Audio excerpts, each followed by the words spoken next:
Melihat cara Xiao Yan, Tianxun sebenarnya sudah memiliki jawabannya di dalam hatinya. Itu hanya membuat Tianxun merasa kaget dan terkejut. Mengapa Xiao Yan muncul di antara cincin tanpa tulang ini? Karena itu, jangan menahan apapun. Saya ingin melihat betapa kuatnya Raja Roh Bumi yang bermartabat. Setelah direduksi menjadi budak para dewa, dia masih berani mengucapkan kata-kata arogan. Lautan api yang terjalin dengan guntur menyebar dari 8 penguasa berat misterius yang sunyi di tangan Xiao Yan. Auranya juga sama ganasnya. Apakah tubuh abadi memberi Anda keberanian seperti itu? Ini bukan salah Tuhan. Kamu mendapat bala bantuan terakhir kali. Aku tidak percaya kamu masih bisa bertahan.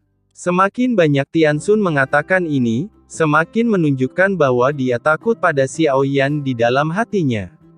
Bagaimanapun, itu adalah reinkarnasi Murakami yang menghabiskan banyak tenaga dan sumber daya material, tetapi tidak dapat membunuh Xiao Yan di dunia sensi. Ketika Xiao Yan datang ke sini, dia memiliki firasat buruk di hatinya.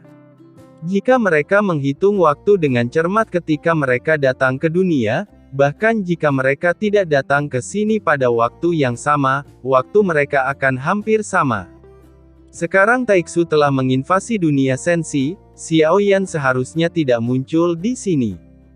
Tianxun tidak menganggap ini suatu kebetulan, selain ingin melenyapkan Xiao Yan, ia juga penasaran kenapa Xiao Yan tidak ada di dunia sensi melainkan muncul di cincin tanpa tulang tersebut.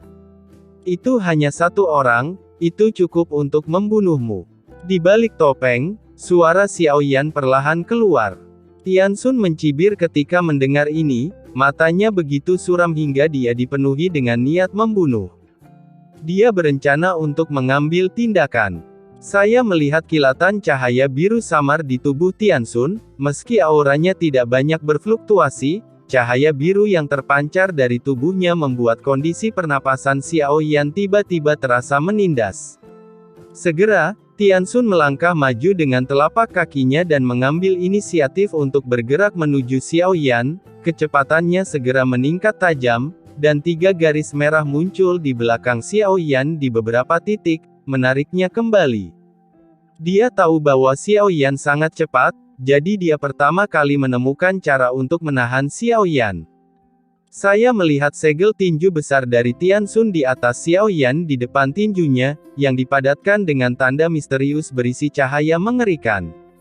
Saat pukulannya jatuh, itu jelas lebih kuat dari sebelumnya. Di tengah banyaknya mata yang ketakutan, ekspresi Xiao Yan tetap normal, dan 3 garis merah di belakangnya hanya membuat Xiao Yan membuat segel tangan untuk menunjukkan bahwa mereka akan datang. Dan Xiao Yan sepertinya tidak ingin menghindarinya, seperangkat kacang roh terkondensasi di telapak tangan Xiao Yan, dan kemudian cahaya keemasan bersinar dan dia meninju. Pria tangguh Tianxun datang dengan senjata menderu. Ini adalah kekuatan sebenarnya dari 9 divisi untuk mengalahkan serangan menderu Tianxun yang kuat. Di bawah topeng, 8 dari 7 segel bintang di alis Xiao Yan selalu menjulang tetapi tidak menatap keluar, sepertinya dia masih belum bisa mencapai dewa asli bintang 8 yang sebenarnya. Ledakan bom-bom-bom. Deru tinju Xiao Yan bertabrakan dengan segel tinju Tianxun. Gejolak gila-gilaan gelombang udara setinggi ribuan kaki terlihat dengan mata telanjang. Itu terus-menerus menyapu perisai pelindung dan mengeluarkan suara menderu, yang membuat semua orang yang menonton pertempuran menjadi gugup, bahkan jika ada perisai pelindung. Tapi seluruh istana budak Dewa Sura benar-benar bergetar hebat. Di tengah tatapan mata yang tak terhitung jumlahnya, keduanya bertabrakan, dan kemudian seluruh barir Tianxun tiba-tiba runtuh dan membuat keributan. Dan Guang Yu ini langsung berubah. Dengan perubahan tiba-tiba seperti kegembiraan, teknik itu dengan keras menusuk ke arah Xiao Yan. Pada saat ini, mata Xiao Yan bersinar dengan ganas, di atas kepalanya, ada lapisan awan gelap yang tebal, dengan kilat menyambar di dalamnya. Xiao Yan tiba-tiba bergegas keluar, terlepas dari suara gemuruh yang datang, dia langsung mendorong telapak tangannya ke depan.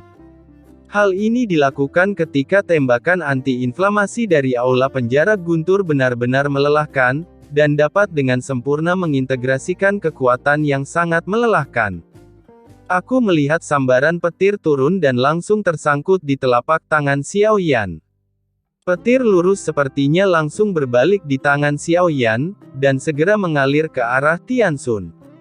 Pada saat yang sama, duri cahaya yang tak terhitung jumlahnya menyelimuti sosok Xiao Yan. Pada saat ini, keduanya saling menunjukkan kartu truf mereka, dan tidak ada yang menyerah.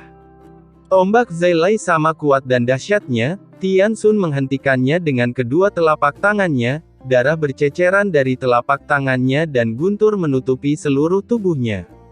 Terjadi ledakan. Tombak Zai meledak dan kekuatan guntur mengalir deras ke Tianxun. Tubuh Tianxun segera meledak dengan darah dan daging, dan dia terlihat sangat malu. Tianxun segera mengangkat kepalanya untuk melihat keberadaan Xiao Yan, dan membungkusnya dengan cahayanya, kali ini juga meledak dengan keras. Namun, Tianxun tidak berjalan sesuai harapannya. Saat meledak, dia tidak melihat sosok Xiao Yan. Hanya ada seutas benang yang berkedip-kedip di matanya. Murid Tianxun tiba-tiba menyusut.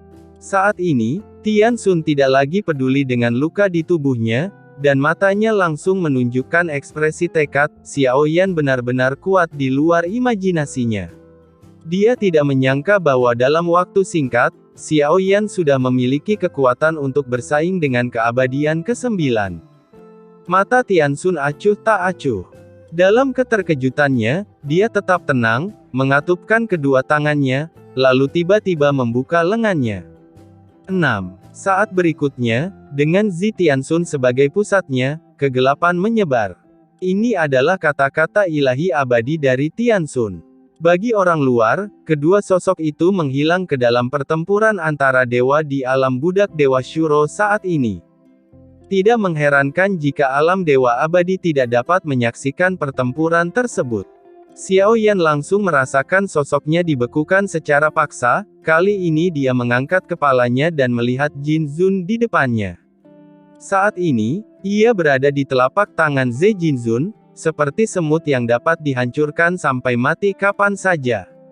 Alasan mengapa hari itu gelap adalah karena telapak tangan Jin Zun. Dia perlahan membuka jarinya saat ini, seolah dia baru saja melihat cahaya. Alam dewa abadi sebenarnya telah mencapai tingkat seperti itu. Xiao Yan merasa ngeri di dalam hatinya. Pada saat ini, dia tahu bahwa ini adalah alam dewa abadi Tianxun, tetapi keterkejutan di hatinya tidak dapat mereda pada saat ini. Dia tampak sangat ketakutan, dan bahkan seluruh tubuhnya gemetar. Di saat yang sama, sosok tangan Jin Zun yang lain muncul di mata Xiao Yan, begitu agung sehingga sulit dipercaya bahwa dia mengangkat jarinya untuk menghalangi langit dan keluar langsung ke arah Xiao Yan. Xiao Yan sedikit mengernyit, dan dia melakukan hal yang sama saat ini, dan apinya menyebar. 3 warna api yang berbeda saling terkait satu sama lain, selain api juga terdapat 3 jenis petir yang terkandung di dalamnya. Teratai api terbentuk. Hanya saja ketika Xiao Yan, si teratai api, berada pada batasnya, ia hanya bisa menutupi telapak emasnya. Ada kesenjangan yang jelas antara keduanya di alam dewa abadi. Disinilah letak kepercayaan Tianxun, dan alam dewa abadi miliknya bahkan lebih kuat. Meski tubuh fisikmu kuat, di alam dewa kehancuranku, patung emas yang dipadatkan jutaan jiwa pasti bisa melenyapkanmu.